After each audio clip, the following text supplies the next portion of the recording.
Today, magluluto naman tayo ng fish fillet sweet and sour. So, meron tayong 2.5 kilos. Hatiin lang natin ito sa gitna. So, ito ang ating mga sangkap para sa ating fish fillet. 3 carrots, isang ginger, 3 garlic, isang onion, 2 green bell pepper, half cup ng sugar, 2 tablespoon na tomato paste, flour, 5 tablespoon ng vinegar, 3 tablespoon ng tomato ketchup, 3 tablespoon ng chili sauce, olive oil, panggisa, 4-in-1. Timplahan muna natin ng 4-in-1. Lagyan lang natin ng harina at ating prito.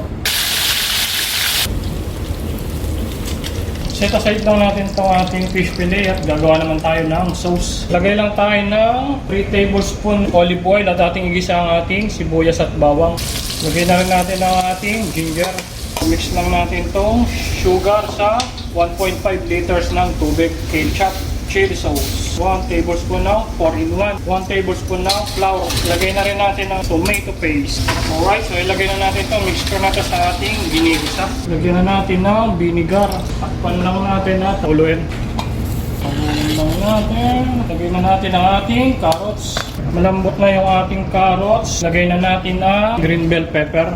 After ilagay natin yung green bell pepper, kunin na ulit natin. Sa pag-serve, ilubog sa ating sauce. And then, lagay natin sa plato. Saka natin lagyan ng green bell pepper at carrots sauce. Perfect!